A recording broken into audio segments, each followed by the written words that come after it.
Siempre me sentí como una nota fuera de lugar en una partitura perfecta. Mientras crecía, observaba a las demás chicas de mi instituto, esas que caminaban con una seguridad que yo no lograba descifrar, cómo se sumergían en romances adolescentes, cómo recibían notas dobladas en clase y cómo los chicos se desvivían por ellas. Yo, en cambio, era la chica que habitaba en el rincón de la quietud absoluta. Me convencí a mí misma de que la soledad era mi estado natural.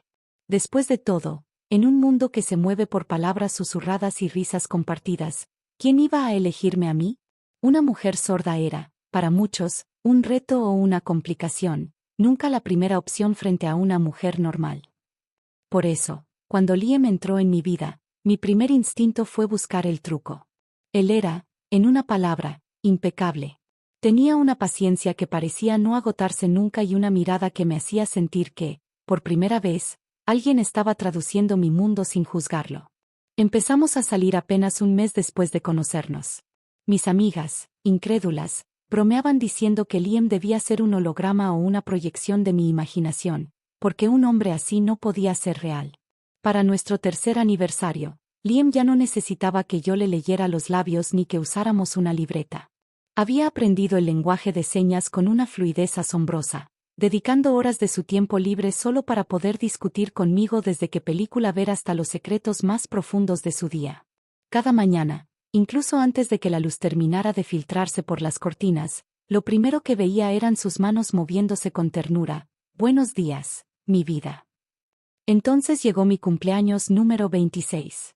Mi madre, con una solemnidad que me puso los vellos de punta, me entregó una caja pequeña aterciopelada. Dentro no había una joya común, sino unos audífonos de última generación, tecnología médica de punta que prometía devolverme lo que el destino me había quitado. Estaba radiante, ansiosa por correr al apartamento de Liam y estrenar mi audición escuchando el tono de su voz. Pero justo cuando puse la mano en el pomo de la puerta, mi madre me sujetó del antebrazo. Su rostro no reflejaba alegría, sino una sombra de sospecha que nunca antes le había visto. «Ten cuidado, Clara», me dijo, sus labios moviéndose con una urgencia que me erizó la piel. «Los hombres se quitan la máscara cuando creen que no puedes oírlos. Quizás deberías dedicar estos primeros días a escuchar lo que dice cuando piensa que sigues en el silencio». Aunque quise ignorar su cinismo, porque Liam ya me había demostrado su valor 1000 veces, una pequeña semilla de duda se instaló en mi pecho. Fui a su casa con los audífonos puestos, ocultos bajo mi cabello, entrando con mi propia llave. El mundo ahora tenía texturas sonoras, el crujido de mis zapatos, el rugido lejano del tráfico, y la voz de Liam. Era más profunda de lo que había imaginado. Estaba de espaldas a mí, hablando por teléfono. Lo que salió de su boca en ese instante hizo que se me revolviera el estómago. «Ella no tiene la menor idea de lo que se le viene encima», dijo con una seriedad gélida. Tras una pausa, añadió, «Sé que suena cruel, pero a veces doy gracias de que sea sorda. Facilita mucho el trabajo de ocultarle las cosas». En ese momento se giró y me vio. Colgó el teléfono de golpe, su rostro transformándose instantáneamente en una sonrisa cálida. Sus manos se movieron con rapidez. «Hola, amor, ¿cómo estuvo tu tarde?» Me tragué el nudo que tenía en la garganta y decidí callarlo de los audífonos. Necesitaba descubrir qué hombre era el que realmente estaba frente a mí. Los días que siguieron fueron un descenso lento hacia la paranoia. El comportamiento de Liam cambió, o quizás yo ahora tenía los sentidos para notar el cambio. Empezó a regresar tarde noche tras noche, ofreciendo excusas vagas que en lenguaje de señas se resumían en un simple asuntos pendientes o recados de oficina. Cada vez que intentaba profundizar, cortaba la conversación con un beso o un cambio de tema. Hasta que llegó esa noche de martes. Estaba en el pasillo, fuera de su vista, cuando lo escuché hablar con su mejor amigo en la sala. «Llevo 6 meses mintiéndole en la cara a Clara», confesó Liam. Su voz sonaba cargada de una tensión que nunca le había escuchado. Tuve que apoyarme en la pared para no desplomarme. 6 meses. Medio año de mirarme a los ojos, de decirme que me amaba con las manos, mientras por dentro guardaba una vida paralela. Sentí una náusea física. Quise entrar allí y gritarle que lo sabía todo, pero el miedo me paralizó. ¿Qué tan profundo era este engaño? Incluso mi madre empezó a actuar de forma errática. Cuando iba a verla, evitaba mi mirada directa. Si entraba en una habitación mientras ella hablaba por teléfono, colgaba con una rapidez sospechosa. Mi propia sangre parecía estar involucrada en el secreto de Liam. El golpe final llegó un viernes por la tarde, cuando me quedé petrificada tras la puerta del dormitorio. Liam hablaba de nuevo, su tono era solemne, casi fúnebre. Cuando llegue el sábado, toda su familia estará presente para ver cómo le digo la verdad por fin. Solo espero que no se desmorone por completo delante de todos. Me faltó el aire. El sábado. Estaba planeando una ejecución pública de nuestra relación. Quería humillarme frente a las personas que más quería, exponiendo mi vulnerabilidad en un escenario que él mismo había orquestado. Pasé el resto del tiempo en un estado de entumecimiento, preparándome mentalmente para enfrentar el golpe con la poca dignidad que me quedaba. No le daría el gusto de verme rota. El sábado amaneció con un cielo insultantemente despejado. Condujimos en silencio hasta el jardín botánico, el mismo lugar donde, años atrás, tuvimos nuestra primera cita y donde yo, con paciencia, le enseñé a decir flor en señas. Al bajar del coche, divisé una enorme carpa blanca instalada en el centro de la pradera. Mi corazón martillaba contra mis costillas. Allí estaban todos, mi tía, mis primos, los padres de Liam, su abuela, un tribunal familiar esperando el espectáculo. El nudo en mi estómago se apretó hasta doler. No solo iba a dejarme, quería que cada persona que me importaba fuera testigo de mi caída. Liam caminó hacia la carpa con paso firme, sin mirar atrás. Yo lo seguí, manteniendo una distancia de seguridad de 3 pasos, sintiendo como mis audífonos capturaban el sonido del viento entre las hojas y el murmullo expectante de los invitados. Odié escuchar. Odié que el silencio me hubiera sido arrebatado justo a tiempo para oír mi propia desgracia. Mi madre se acercó corriendo y me abrazó con fuerza. ¿Estás lista, Clara?, me preguntó en voz alta. Asentí, incapaz de articular palabra. Su mirada ya no era de preocupación, sino de una anticipación vibrante que interpreté como la emoción de ver el desenlace de su advertencia. Liam subió a un pequeño estrado y tomó un micrófono. Su voz retumbó en los altavoces, llenando el espacio con una autoridad que me hizo temblar. Gracias a todos por estar aquí, comenzó. Sé que ha sido una tortura guardar este secreto durante tanto tiempo. Hubo risas cómplices entre el público. Me senté en la primera fila, donde Liam me indicó con un gesto, sintiendo que el mundo empezaba a dar vueltas. Hace 3 años conocí a una mujer que cambió mi percepción de todo. Al principio, no tenía idea de cómo acercarme a ella. No sabía ni una sola seña, ni siquiera cómo decir hola. Miré a mi alrededor y vi a mi tía Elena con lágrimas en los ojos. ¿Por qué lloraban si esto era una traición? Así que pasé 6 meses aprendiendo lenguaje de señas en secreto antes de nuestra primera cita, continuó Liam. Quería que supiera que ella valía cada gramo de esfuerzo. Me llevé la mano al pecho, mi ritmo cardíaco era errático. Pero hoy no voy a usar mis manos, dijo Liam, bajando del estrado y caminando directamente hacia mí. Se arrodilló sobre el césped. Mi cerebro se bloqueó. Clara, te he estado ocultando la verdad durante 6 meses. Te mentí sobre las horas extra, sobre las llamadas de trabajo, pero la verdad es que estaba hablando con el joyero, con el organizador, con tu madre. Te dije que me alegraba que fueras sorda porque facilitaba esconderte cosas, y era cierto, porque quería que este momento fuera una sorpresa absoluta. Abrió una caja de terciopelo. Un diamante brillaba con una intensidad cegadora. Clara, te amo desde el segundo en que me enseñaste a dar las gracias con las manos. Y hoy, frente a todos, quiero preguntarte, ¿quieres ser mi esposa? El silencio que siguió fue absoluto durante 3 segundos, antes de que el jardín estallara en gritos y aplausos. Yo estaba paralizada. Cada pieza del rompecabezas cambió de forma. Las mentiras de 6 meses eran planes de boda. La humillación del sábado era esta propuesta. La frase de esconderle cosas era sobre el anillo. Liam, aún de rodillas, me miró con una sombra de duda. ¿Clara? ¿Estás bien? ¿Quieres que lo repita en señas? Negué con la cabeza, mis ojos anegados en lágrimas, y entonces solté la bomba que lo cambiaría todo. Te escuché, dije con una voz que sonó extraña en mis propios oídos. Liam, te escuché. Cada palabra. Señalé mis oídos. Mamá me dio los audífonos hace una semana. Puedo oírte. El rostro de Liam se transformó ante mis ojos en una secuencia lenta y devastadora. Primero la incredulidad, luego una comprensión que le tensó la mandíbula, y finalmente un dolor tan agudo que me obligó a apartar la mirada. El anillo, que hace un segundo era un símbolo de triunfo, parecía ahora una piedra pesada en su mano. ¿Puedes oírme?, preguntó con una voz que apenas era un susurro. Asentí, sintiendo que el aire se volvía de plomo. Le expliqué que llevaba una semana escuchando todo gracias al regalo de mi madre. Su expresión se cerró por completo, convirtiéndose en una máscara de frialdad. Así que me escuchaste hablar por teléfono. Escuchaste cuando le dije a mi amigo que te había ocultado la verdad. Hizo una pausa, y su voz se quebró de indignación.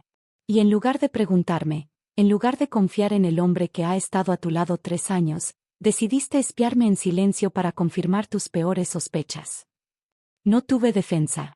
No había palabras que pudieran justificar el hecho de que había preferido la paranoia a la comunicación. Mi madre intentó acercarse, pero Liam pidió espacio con un gesto rotundo. Se alejó hacia el fondo del jardín, dejándome sola frente a una multitud de invitados que ahora murmuraban con lástima o incomodidad. La celebración se disolvió como sal en el agua, la gente empezó a recoger sus cosas y a marcharse en un silencio sepulcral.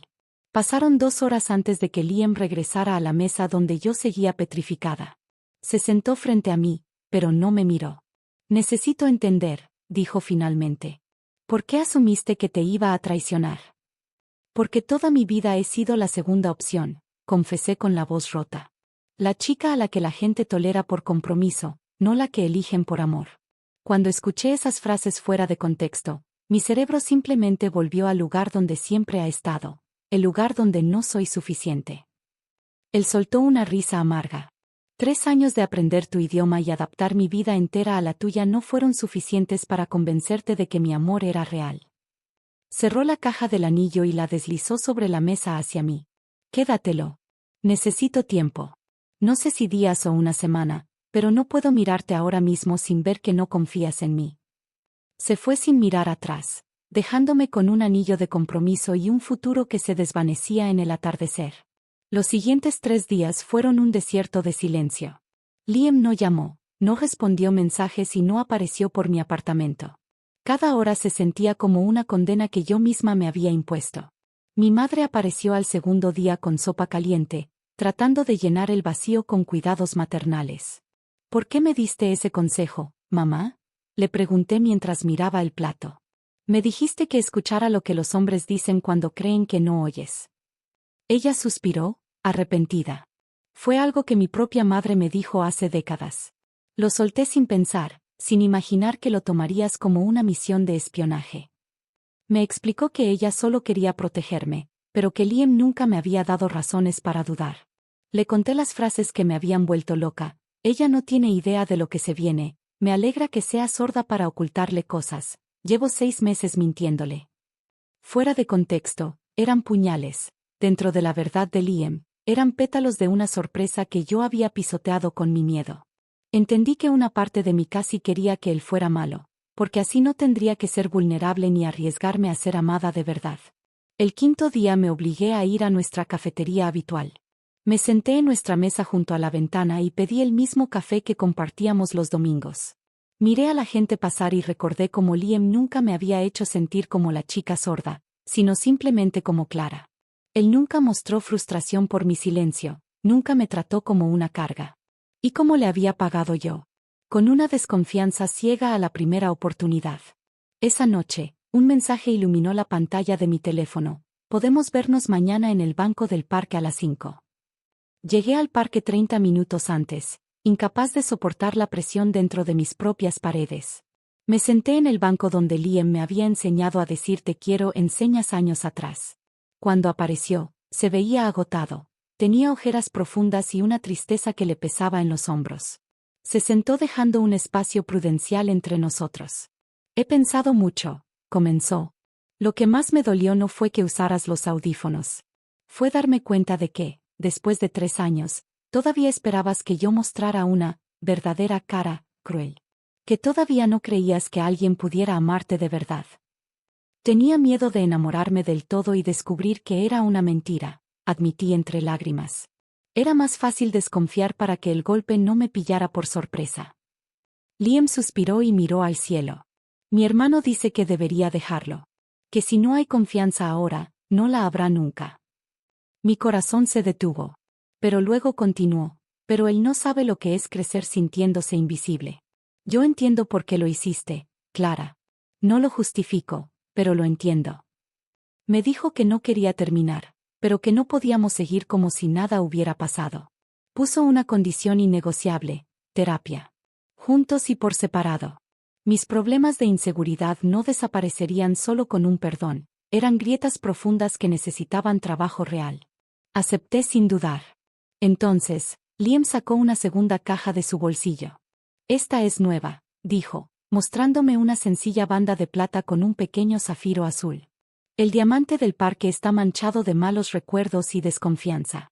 Cada vez que lo miraras, recordarías el día que casi nos destruimos. Cerró la caja y me la entregó. No es una propuesta de matrimonio, al menos no todavía. Es una promesa de reconstrucción. Si algún día decides usarlo, será porque elegimos empezar de cero, un día a la vez. Tomé su mano.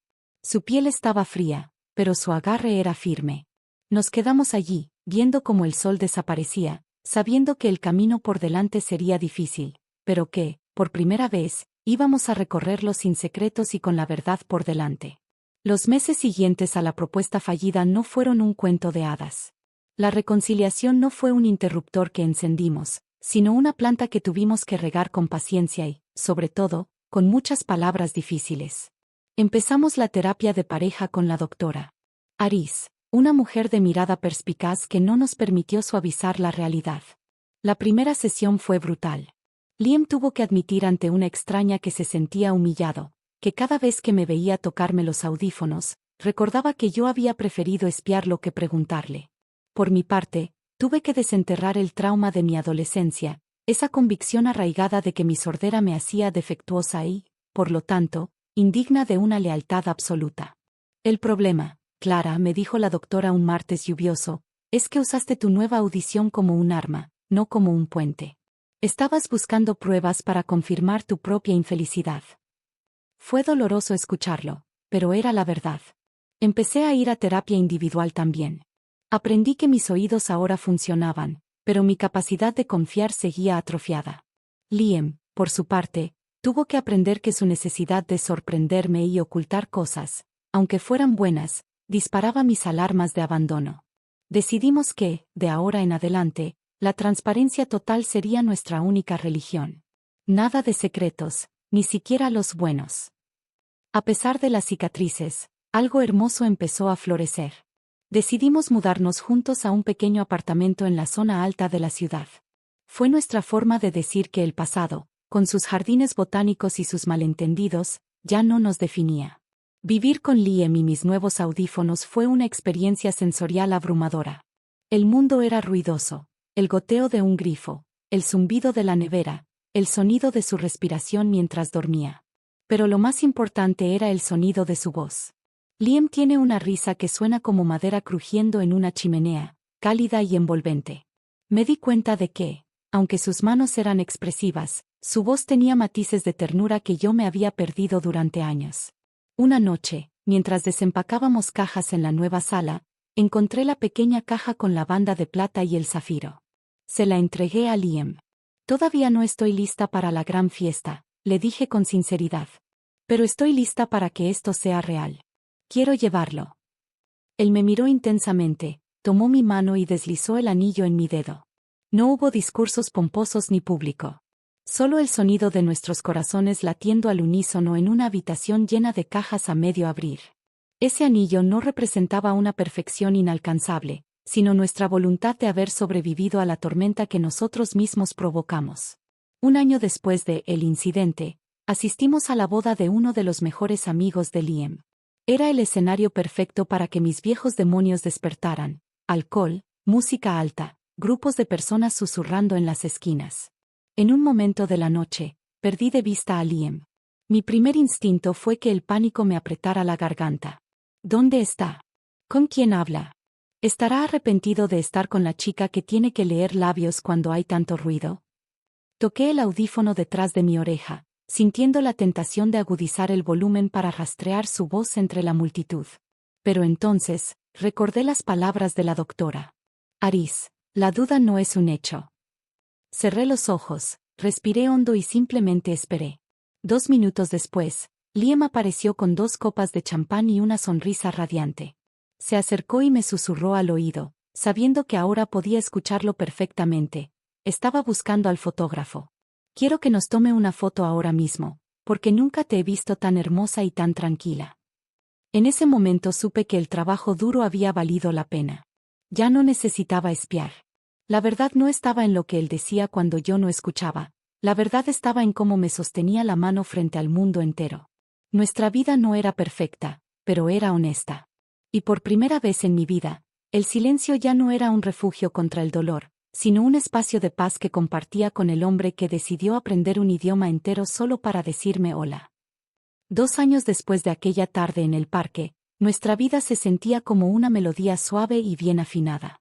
El apartamento nuevo estaba lleno de plantas y de una luz que parecía borrar las sombras de nuestras antiguas discusiones. Finalmente, después de mucha terapia y de aprender a confiar en lo que escuchaba, y en lo que no, decidimos dar el paso. Nos casamos en una ceremonia pequeña, donde los únicos sonidos fueron los de nuestras promesas y el llanto de alegría de mi madre. Sin embargo, el verdadero desafío llegó poco después, con un test de embarazo positivo. Cuando vi las 2 líneas rosadas, un frío familiar me recorrió la espalda. No era falta de amor por el bebé que crecía en mi interior, sino un miedo paralizante. ¿Y si yo no era capaz de ser una buena madre? ¿Y si mis inseguridades, esas que casi destruyen mi relación con Liam, se filtraban en la crianza de mi hija? Pasé noches enteras despierta, escuchando el silencio de la casa, preguntándome si estaba condenando a otro ser humano a cargar con mis sombras. Cuando nació Sofía, el mundo se volvió ruidoso de una manera hermosa y agotadora. Sus llantos, sus pequeños suspiros y el sonido de su succión al alimentarse eran música para mis oídos. Pero con el cansancio, los viejos demonios intentaron regresar. Miraba a Liam mientras él arrullaba a la bebé y pensaba, algún día se cansará de esto. Se cansará de una esposa que a veces necesita que le repitan las cosas, de una casa llena de ruido. El miedo a ser una carga volvió a llamar a mi puerta. Al día siguiente, llamé a la doctora. Aris. Es normal, Clara, me dijo con su voz calmada a través del auricular. Ser madre es enfrentarse a lo desconocido. Pero recuerda lo que aprendimos, los pensamientos no son hechos. La duda no es la verdad. Vas a cometer errores, vas a transmitirle cosas a Sofía, algunas buenas y otras no tanto, pero también le transmitirás la valentía de buscar ayuda y de seguir adelante a pesar del miedo. Esa noche, mientras alimentaba a Sofía en la penumbra de su habitación, me sorprendí hablándole en voz baja. Probablemente voy a equivocarme mucho contigo, le susurré, mientras ella me miraba con esos ojos enormes y curiosos que heredó de su padre. Pero te prometo que siempre intentaré mejorar. Prometo que no dejaré que mis miedos limiten tu mundo como limitaron el mío durante tanto tiempo. Liam apareció en el umbral de la puerta. Se quedó allí un momento, observándonos, y luego se acercó para sentarse a mi lado en el sillón. Empezó a hablarle a la bebé con esa voz profunda que ahora conocía tan bien, haciéndole promesas sobre el futuro. ¿Qué le estás prometiendo?, le pregunté, apoyando mi cabeza en su hombro. Que voy a ser la mejor versión de mí mismo para las 2, respondió él, antes de besar mi frente. Y que nunca dejaré de darte las gracias por haberte puesto esos audífonos, porque aunque casi nos perdemos, al final nos encontramos de verdad. Miré a mi hija, miré a mi esposo y luego recorrí con la vista nuestro pequeño hogar. Hace unos años, estaba convencida de que mi vida se derrumbaba, que el hombre que amaba era un extraño y que mis peores pesadillas se estaban haciendo realidad. Estaba equivocada. Lo único que se derrumbó aquel día en el jardín fueron los muros de aislamiento y desconfianza que yo misma había construido para protegerme. Y del otro lado, en el mundo del sonido y de la verdad, encontré algo que nunca creí merecer, una familia, un propósito y, por fin, una vida en la que ya no necesito espiar para saber que soy amada. Me llamo Adrián, tengo 42 años y durante 4 décadas viví bajo la impresión de que mi existencia era el prólogo aburrido de una obra que nunca terminaba de empezar. Crecí en un suburbio llamado Valle Verde, donde el aire siempre olía a césped recién cortado y a expectativas asfixiantes. En mi casa, la arquitectura emocional era sencilla. Había un pedestal ocupado permanentemente por mi hermana mayor, Valeria, y el resto de nosotros éramos simplemente la audiencia. Valeria era la niña de oro. Bailarina de élite, presidenta del consejo estudiantil y dueña de una risa que mis padres, Ricardo y Silvia, trataban como si fuera una reliquia sagrada. Yo, por el contrario, era el tipo que pasaba las tardes en el sótano traduciendo manuales de electrónica y programando servidores caseros. Las diferencias no eran sutiles, eran políticas de Estado. Cuando Valeria fue elegida reina del festival local, mis padres cerraron un club de campo para celebrarlo. Cuando yo obtuve una beca de excelencia en el Instituto Tecnológico de Zúrich para estudiar ingeniería en robótica, mi padre apenas levantó la vista del periódico para preguntarme si el clima allí arruinaría las articulaciones de mi hermana. El trato no era de ausencia, sino de una presencia selectiva. Era como si yo fuera un electrodoméstico eficiente. Sabían que estaba ahí, sabían que funcionaba, pero nadie se emocionaba por una tostadora cuando había fuegos artificiales en el jardín. La universidad fue mi fuga. Allí conocí a Lucía, una mente brillante dedicada a la astrofísica con un sentido del humor tan seco que podía deshidratar a cualquiera. Fue la primera persona que no me miró como un extra en la película de alguien más. Cuando nos casamos, mis padres pasaron la cena contándole a la familia de Lucía lo difícil que era para Valeria encontrar un asistente personal que estuviera a su altura. Incluso soltaron un comentario hiriente sobre lo afortunado que era yo de que alguien con la inteligencia de Lucía hubiera aceptado bajar sus estándares. Yo sonreí por compromiso. Ya estaba anestesiado. Pero la anestesia desapareció cuando nació Nico. Sostener a mi hijo por primera vez cambió mi ADN. En ese hospital, mientras sus dedos diminutos apretaban mi pulgar, hice una promesa. Nico nunca tendría que competir por el aire que respiraba. Mis padres lo visitaron media hora.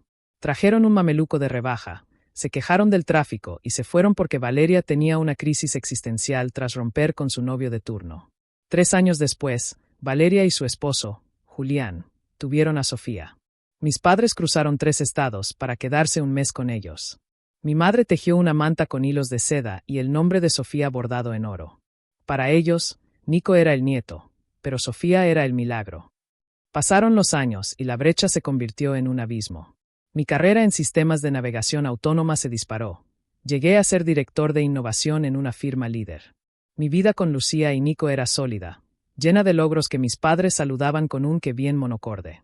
Valeria, mientras tanto, era un incendio constante. Saltaba de una agencia de marketing a otra, dejando un rastro de jefes incompetentes y compañeros envidiosos que mis padres justificaban con fervor religioso. El punto de quiebre comenzó cuando Nico cumplió 17 años. Nico no solo era brillante, era constante.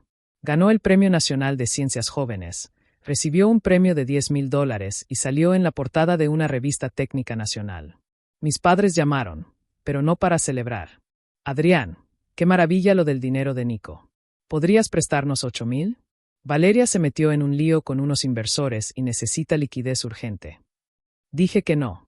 Mi madre lloró, alegando que el éxito me había endurecido el corazón.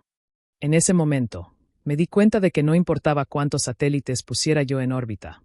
Para ellos, yo siempre sería el sótano y ella siempre sería el sol. Un martes por la tarde, mientras revisaba unos protocolos de seguridad en mi oficina, vi el nombre de Nico en la pantalla. Él nunca me interrumpía en el trabajo, así que supe que era algo grande. Papá, me acaban de llamar a la dirección.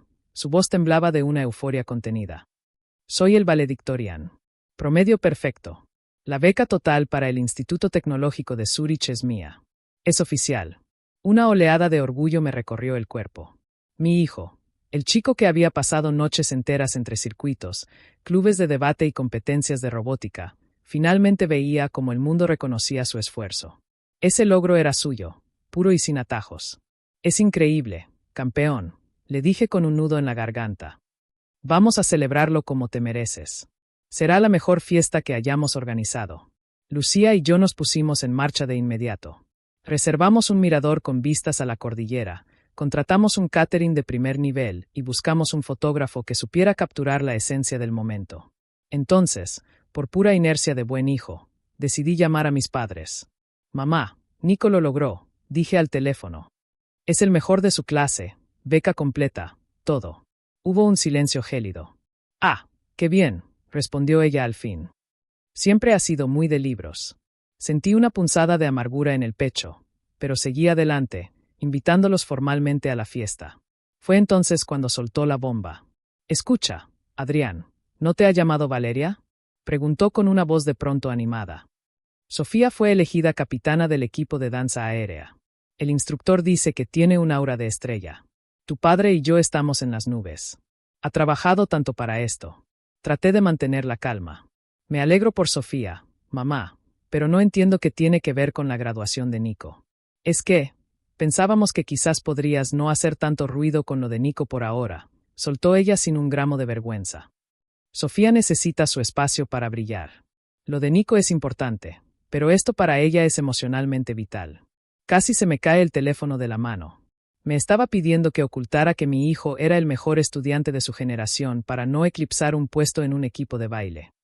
No digo que no lo celebres, continuó ella ante mi silencio, solo que lo pospongas unas semanas. Este sábado haremos una cena familiar por Sofía.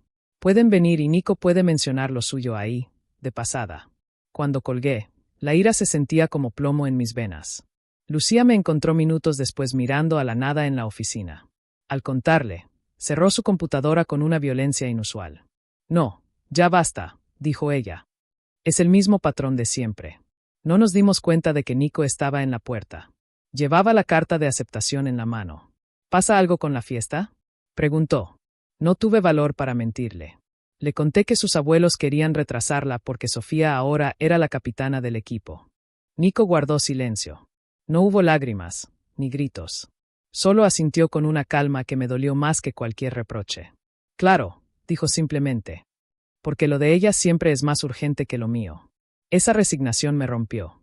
Mi hijo de 17 años ya había aprendido que, para sus abuelos, él era un personaje secundario. Pero entonces, sus ojos se endurecieron. ¿Sabes qué, papá? No importa. Haz la fiesta igual. Cerca de la medianoche, mi teléfono vibró.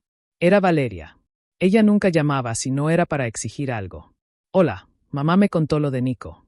Felicidades o lo que sea, dijo con un tono de absoluto desinterés. Escucha, sobre el sábado, lo de Sofía no es opcional. Ha tenido problemas de autoestima y necesita ver a la familia unida apoyándola. Déjame ver si entiendo, le interrumpí. Tengo que ir a aplaudir a Sofía, pero mi hijo debe esconder su beca para no herir susceptibilidades.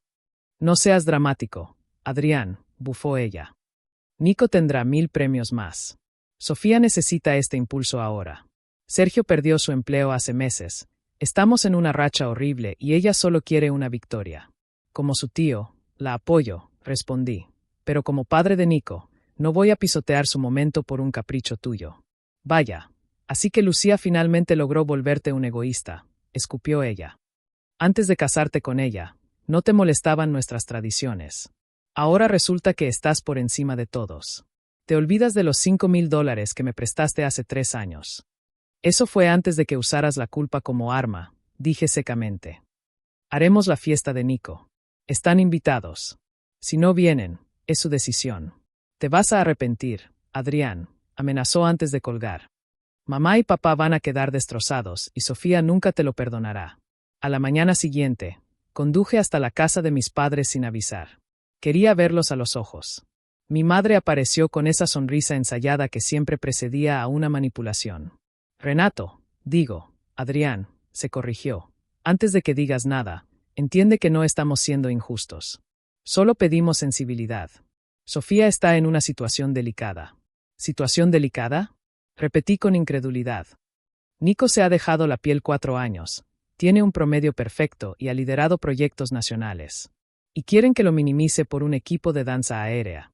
Mi madre se quitó las gafas con una calma exasperante. Estás dramatizando. Solo sugerimos ser considerados con tu sobrina. ¿Cuándo han tenido consideración con Nico? Le espeté. Olvidaron su cumpleaños número 13 porque estaban ayudando a Valeria con una mudanza. No fueron a su torneo nacional porque Sofía tenía un recital de piano. En Navidad, a él le dieron una tarjeta de $50 y a ella una computadora de 1000. Eso también es culpa de Lucía. Se quedaron mudos. Mi padre finalmente susurró que eran coincidencias. No son coincidencias. Es un patrón, dije. El mismo que vivimos Valeria y yo. Criamos a nuestros hijos lo mejor que pudimos, sentenció mi madre, endureciéndose. Si decides vivir con resentimientos, es tu problema. Pero la cena de Sofía es el sábado. Si vas a causar problemas, mejor no vengas. Algo en mí se liberó en ese instante. Está bien. Haremos la fiesta de Nico. La que él merece. ¿Vendrán o no? Entonces será sin nosotros, respondió mi padre sin dudar. Está claro que no te importa la familia. Salí de allí sintiendo que me quitaba un traje de plomo que había llevado puesto 41 años. El sábado llegó con un sol radiante que parecía burlarse de la tormenta interna que yo cargaba. Lucía y yo habíamos decidido no decir nada más. No hubo más llamadas de ruego, ni mensajes de reconciliación. El silencio de mis padres era un muro de concreto. La fiesta en el mirador fue, sencillamente, perfecta. Había amigos de la infancia de Nico, sus profesores más cercanos y la familia de Lucía, que siempre lo habían tratado como el genio que es. Mientras Nico reía con sus amigos, yo no podía dejar de mirar hacia la entrada, esperando ver, quizás por un milagro, las figuras de Ricardo y Silvia cruzando el umbral. Pero no llegaron. En su lugar, recibí un mensaje de texto de mi madre a mitad de la noche. Esperamos que estén felices celebrando mientras su sobrina llora en su cena porque su tío favorito no está aquí. Disfruten sus trofeos. Guardé el teléfono en el bolsillo y respiré hondo. No iba a permitir que su veneno manchara el aire. Esa noche, brindamos por el futuro de Nico, por su esfuerzo y por su libertad. Miré a mi hijo y vi a un hombre joven que no necesitaba la aprobación de personas que lo veían como una sombra. Pasaron 6 meses. Nico ya estaba empacando para irse a Zúrich. En ese tiempo, el contacto con mi familia fue nulo. Bloqueé sus números después de una serie de correos electrónicos de Valeria llamándome monstruo desalmado. Pero la realidad tiene una forma curiosa de cobrar facturas. Un jueves, recibí una llamada de un antiguo amigo de la familia. Me contó la verdad que mis padres habían intentado ocultar. La brillante carrera de Valeria era un fraude de deudas. Su esposo, Julián, no solo había perdido el empleo, sino que habían estado viviendo de tarjetas de crédito y préstamos informales para mantener las apariencias de clase alta que tanto les gustaba proyectar. Lo peor vino después. Para salvar a Valeria de una demanda por impago, mis padres habían hipotecado su propia casa, la casa donde crecí, para darle el dinero a ella. Y, por supuesto, Valeria lo había malgastado en reinventarse y en viajes para que Sofía no se sintiera deprimida. Ahora, el banco estaba llamando a la puerta de mis padres. Una tarde, mientras trabajaba en mi estudio, el timbre sonó. Al abrir, me encontré con 2 personas que apenas reconocí. Mi padre, Ricardo, se veía encogido, con la piel grisácea. Mi madre, Silvia, ya no tenía esa altivez, sus manos temblaban. Adrián, hijo, dijo mi padre con una voz que era un hilo. Necesitamos hablar.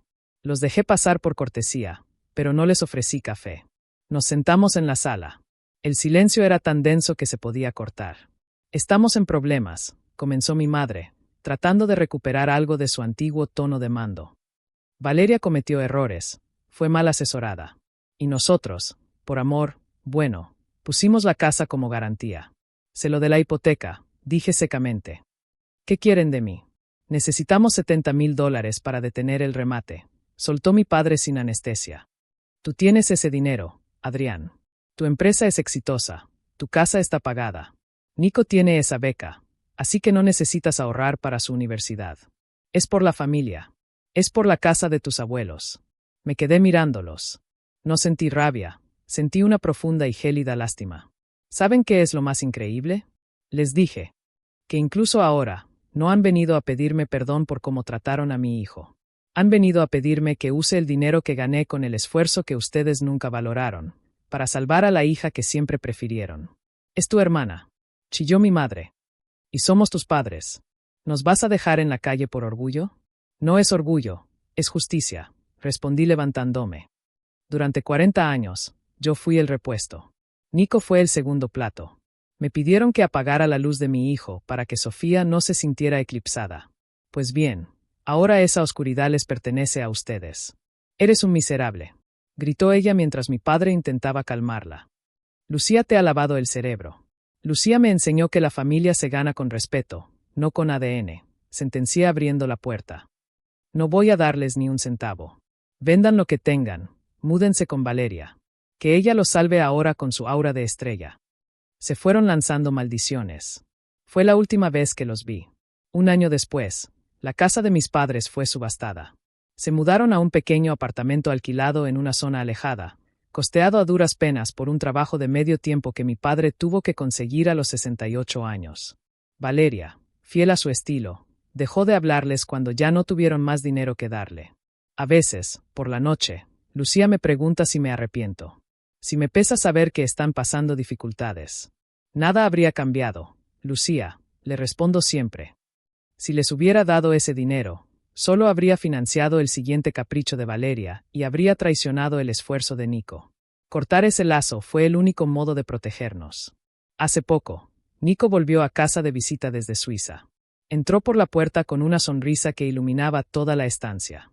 Papá, me aceptaron para una pasantía de investigación en el CERN, dijo, intentando sonar casual, aunque sus ojos brillaban de emoción. ¿Crees que debería publicarlo en redes? ¿O alguien se va a sentir eclipsado? Soltamos una carcajada. Él ya lo sabe. Ya entiende que no hay nada de malo en brillar con luz propia. Publícalo, hijo, le dije dándole un abrazo. Que el mundo entero se entere. Aquí nadie te va a pedir que bajes el volumen. Hoy, mientras veo a mi familia reír alrededor de la mesa, entiendo que la verdadera herencia no son las casas ni los apellidos, sino la libertad de no tener que pedir permiso para ser excelente. Los que quisieron hundirnos se quedaron atrás, en su propio eclipse. Nosotros, finalmente, estamos en casa. Por favor, danos un like si disfrutaste de este video, y no olvides compartirlo con cualquier persona que pienses que podría encontrar este tema fascinante. Tu apoyo nos ayuda a seguir creando contenido de calidad y nos motiva a seguir explorando historias tan intrigantes como esta. Gracias por ser parte de nuestra comunidad.